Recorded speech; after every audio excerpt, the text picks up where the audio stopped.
Bonsoir et merci de suivre le 19h45 de la télévision Labari. Ali Mohamed Lamine Zen a été nommé Premier ministre, ministre de l'économie et des finances le 7 août 2023.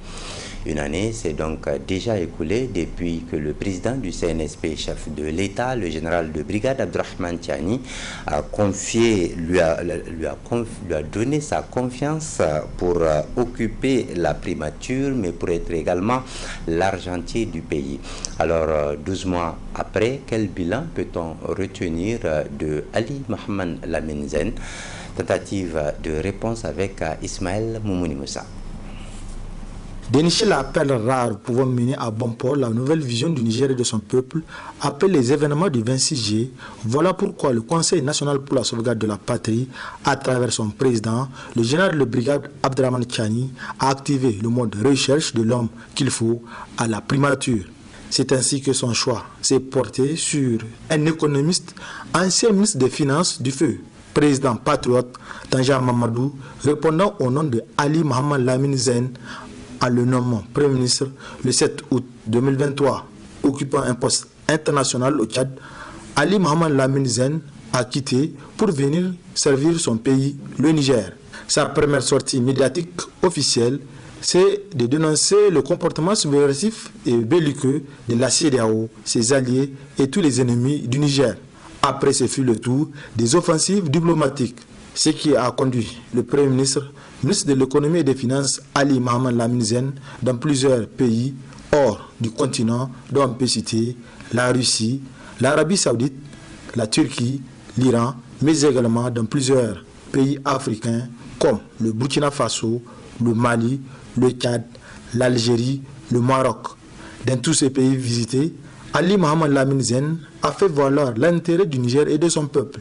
Fin diplomate, avec sa rhétorique et son tempérament atypique, il a su convaincre les partenaires en redorant l'image du pays à l'extérieur, au point où le Niger est envié par beaucoup de personnes dans le monde entier. Les experts du groupe de la Banque mondiale, du Fonds monétaire international FMI et ceux des autres pays participants à la réunion du printemps des assemblées annuelles 2024 des institutions financières mondiales tenues à Washington ont été convaincus par l'économiste nigérien. Le professionnalisme du Premier ministre, ministre de l'économie et des finances Ali Mohamed Lamine Zen, a séduit les experts. Ainsi, les sanctions contre le Niger ont été levées, mais plus encore, accompagner le Niger dans sa quête de souveraineté à travers des projets de développement. D'ores et déjà, un tiers de fonds a été débloqué par la Banque mondiale afin d'accompagner le Niger pour révolutionner son agriculture et renforcer la sécurité alimentaire à travers le projet PASIPA qui s'élève à 600 milliards de francs CFA. Au plan social, la qualité de l'homme n'est plus à démontrer. Fervent croyant, Ali Mohamed Lamine Zen est une personne humble, très sociable et respectueuse des valeurs culturelles.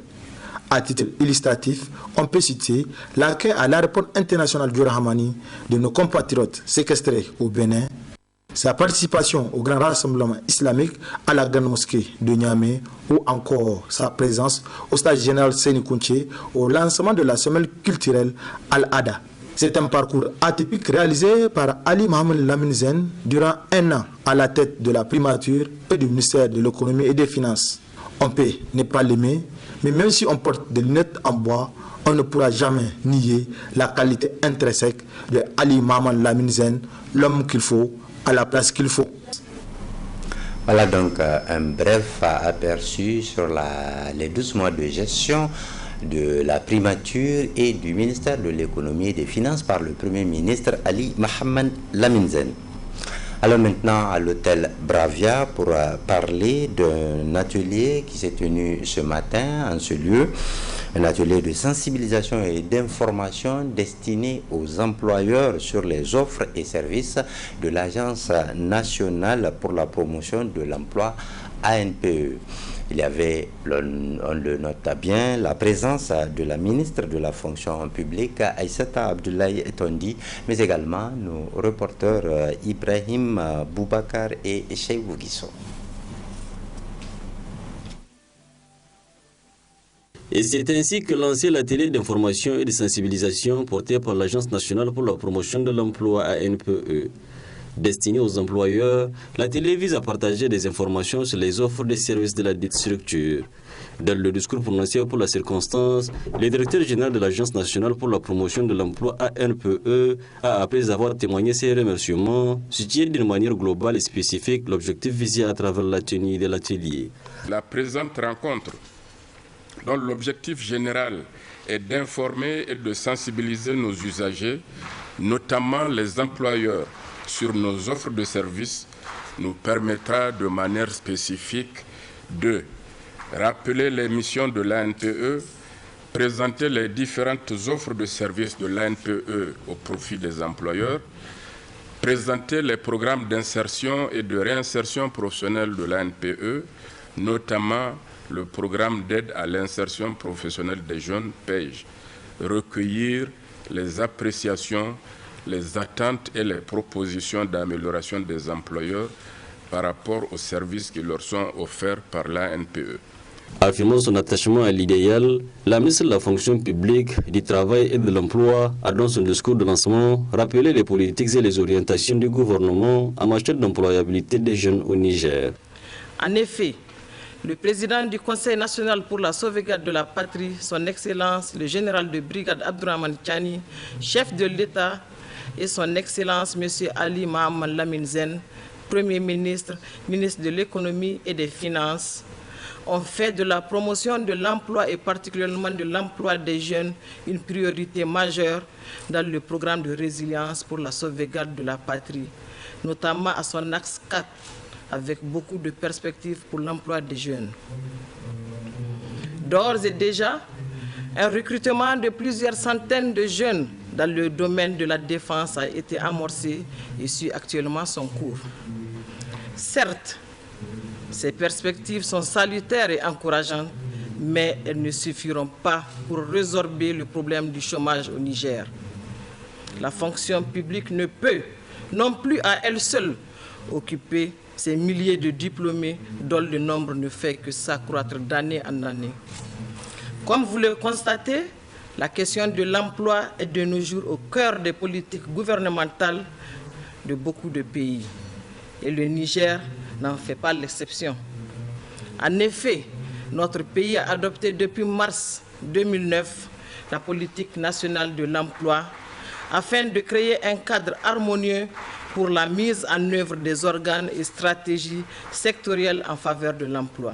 Pour rappel, un accord de partenariat signé entre l'Agence nationale pour la promotion de l'emploi ANPE et les fonds d'appui à la formation professionnelle et l'apprentissage FAFPA, c'est la formation de reconversion des jeunes dans les métiers porteurs, a sanctionné la cérémonie de lancement. Parlons de la direction de la promotion de la femme qui, en collaboration avec l'UNFPA, a organisé ce jeudi matin une rencontre d'échange sur les violences basées sur le genre. Une rencontre à laquelle ont participé plusieurs organisations non gouvernementales qui œuvrent dans le secteur. Détail avec Asma Oseidou et Sadou Toumi. Un problème de santé publique et de droits humains, les violences basées sur le genre constituent un phénomène social qui persiste et affecte plus les femmes, les enfants et même les hommes.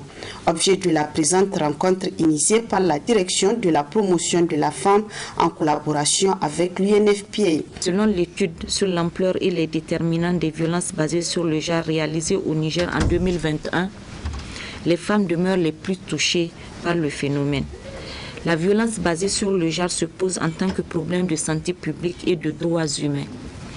Le respect des droits humains et la prise en compte des préoccupations des hommes comme des femmes demeure une préoccupation des autorités du Conseil national pour la sauvegarde de la patrie.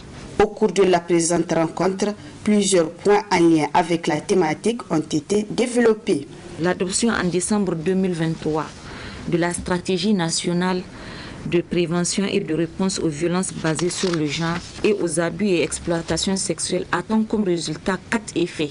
Les femmes, les hommes, les jeunes filles et jeunes garçons sont mieux protégés dans un cadre législatif conforme aux normes et standards internationaux et régionaux contre les violences basées sur les genres et les abus et exploitations sexuelles, y compris dans les espaces d'apprentissage tels que les écoles formelles, professionnelles et religieuses. Les hommes et les femmes adoptent des comportements favorables à l'élimination des violences basées sur le genre dans leur environnement professionnel, dans leur communauté, intégrant les réfugiés, les déplacés internes et les migrants. Les personnes survivantes, hommes, femmes, filles et garçons, ont un accès accru aux services de prise en charge médicale, juridique, psychologique et de réinsertion socio-économique, y compris au niveau communautaire. La gestion et la coordination de la mise en œuvre de la stratégie nationale de réponse aux violences basées sur le genre sont partagées, efficaces et efficientes. En effet, depuis 2022, on assiste à une léthargie dans le fonctionnement du cadre de concertation qui a vu le jour par arrêté numéro 056 du 1er décembre portant création, mission, composition du cadre de concertation sur les violences basées sur le genre en vue de formaliser ce dit cadre. Pour lutter contre ce fléau, la directrice de la promotion de la femme a rappelé qu'il est nécessaire de tenir ces genres de rencontres et réunions afin de réorienter les interventions et insuffler une nouvelle dynamique qui répond au contexte de la souveraineté. Santé dans la Bari Info Soir. Vous avez pu suivre les explications de notre cardiologue, professeur Ali Ibrahim Touré, sur le fonctionnement du cœur. Eh bien, aujourd'hui, nous nous sommes intéressés aux différentes maladies qui peuvent affecter le cœur. Professeur Ibrahim Ali Touré, que je vous propose de suivre. Le système cardiovasculaire peut avoir des maladies. Ces maladies sont de plusieurs ordres. Il y a des maladies qui peuvent toucher le cœur lui-même directement. Il y a donc, soit quand il y a un vaisseau qui est bouché, c'est les maladies qui deviennent de plus en plus fréquentes, on les appelle les crises cardiaques communément, c'est ça, les angines de poitrine, infarctus du myocarde. Ça, c'est ce que nous mangeons et que nous n'utilisons pas, et que notre organisme n'arrive pas à éliminer. Ça se transforme en ce qu'on appelle des plaques d'athérome. Et ça se dépose justement sur ces tuyaux. C'est comme des tuyaux qui s'encrassent. Et donc, le débit du tuyau qui amène le sang donc diminue. Et donc, la quantité de sang qui part habituellement dans le secteur du cœur n'est pas suffisante. Et donc, en ce moment, on assiste donc à une espèce d'ischémie, c'est-à-dire, si supposons que la zone reçoit 1,50 litre habituellement par heure, si le tuyau qui amène le sang est rétréci, ça peut descendre jusqu'à 1 litre, voire moins d'1 litre. Et donc, la zone, quand elle veut faire un effort, puisqu'elle ne reçoit pas la quantité de sang habituelle dont elle a besoin pour faire son travail, la zone se met donc à souffrir et la personne va avoir mal, que ce soit au niveau du cœur lui-même, au niveau des poumons, au niveau des jambes, au niveau du cerveau. Si c'est au niveau du cœur que le caillot ou la plaque s'est formée, ça donne ce qu'on appelle la crise cardiaque. Si c'est au niveau du cerveau, ça donne ce qu'on appelle communément les AVC, les accidents vasculaires cérébraux. Si c'est au niveau du poumon, ça peut donner une embolie pulmonaire. Si c'est au niveau des membres inférieurs, la personne peut avoir un vaisseau du membre inférieur qui est bouché et ça donne ce qu'on appelle une claudication. La jambe ou le bras n'a plus la quantité de sang dont elle a besoin pour travailler ou pour marcher correctement. Et donc ça, c'est un des aspects des maladies du cœur.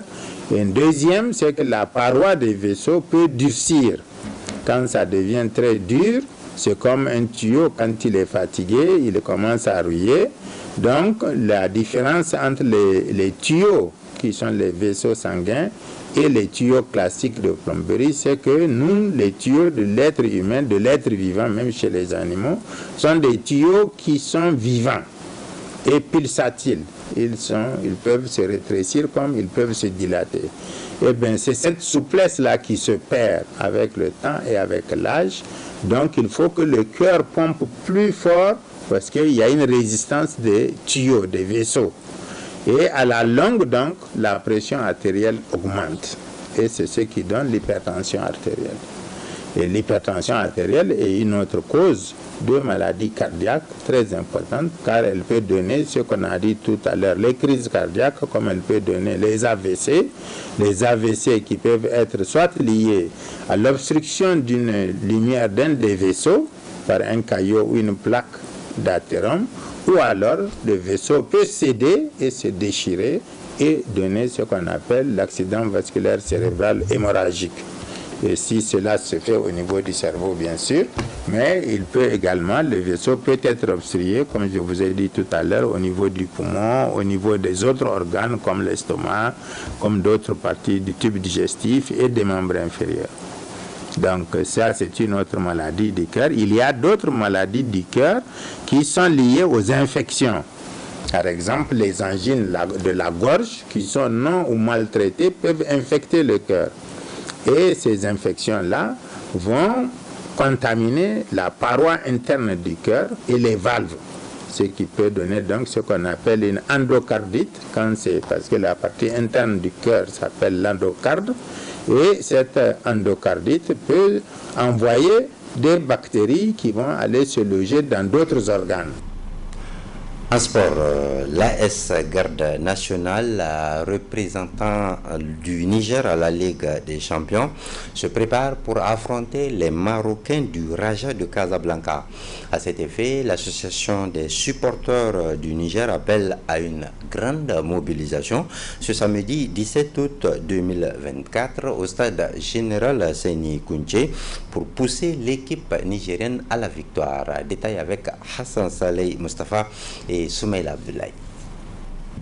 À quelques heures de cette importante rencontre continentale, les représentants du Niger, l'AS Garde nationale et le staff technique s'activent pour les derniers réglages. Le groupe est au grand complet avec un moral très haut qui rassure le sélectionneur. L'effectif se porte bien. Ça fait 2 semaines où nous sommes en stage et pour préparer ce premier match de la saison, si on peut s'exprimer officiel. Donc c'est bon de se retrouver et puis de peaufiner le dernier réglage, comme on le dit. Ça n'a pas été facile. Dans l'ensemble, c'est bon. Et je pense que nous sommes chez nous. On doit mettre tous les ingrédients possibles pour que la victoire soit au rendez-vous. Ils sont aguerris. Le football, tout le monde le sait. C'est un football chatouillant. Maintenant, c'est à nous de faire face, de contrer et pouvoir aussi attaquer. On a su rajeunir une partie de notre effectif. Mais les plus expérimentés n'ont pas répondu parce que quand vous allez voir notre milieu de terrain, peut-être vous allez voir du sang neuf. Il y a parmi eux qui ont joué notre championnat. En fait, ils connaissent le championnat à partir de ce match. L'AS Garde nationale, champion du Niger, sera face au Raja de Casablanca, champion du Maroc, ce samedi 17 août 2024 au stade général Seyni Kounché. L'association des supporters du Niger appelle la population à une grande mobilisation pour pousser les représentants du Niger à une victoire ce samedi. C'est pour lancer un appel à l'ensemble de la population du Niger. Donc au-delà de celle de Niamey, celle du Niger. Vraiment de se mobiliser, que ce soit présente ou ailleurs, de prier Allah et de nous donner la victoire de ce samedi, Inch'Allah. Nous, de notre côté, Inch'Allah, nous allons mobiliser, Inch'Allah, à partir depuis hier jusqu'au samedi. Donc vous voyez, il y a des membres qui sont là, des membres de l'association qui sont là, pour accompagner ces joueurs. Et l'entrée a été prise en charge par le chef de l'État, le général Abdraman Tchani. Donc vous venez seulement, vous rentrez sans problème, parce que ce n'est pas payant. Et nous, de notre côté également, nous allons essayer de cibler des endroits où nous allons mettre des hias pour transporter les différents joueurs qui seront loin de Niamey ou qui auront des problèmes pour venir. On les prend, on les amène, à la fin du match, on les ramène. Et je pense qu'Inch'Allah, nous allons les remporter. Avec en tout cas l'apport, la contribution de tout le monde, qu'il soit à Niamey ou ailleurs, il faut prier Allah. Cette rencontre rentre dans le cadre du match aller premier tour des préliminaires de la Ligue des champions africaine. Ce journal vous sera rediffusé tout à l'heure à 22h45. La rédaction vous donne rendez-vous demain à 7h15 et à 12h45. Moi, je vous reviens la semaine prochaine pour une nouvelle édition d'information. Mais en attendant, le programme se poursuit sur la télévision La Bari, la passion de servir. À très bientôt, Inch'Allah.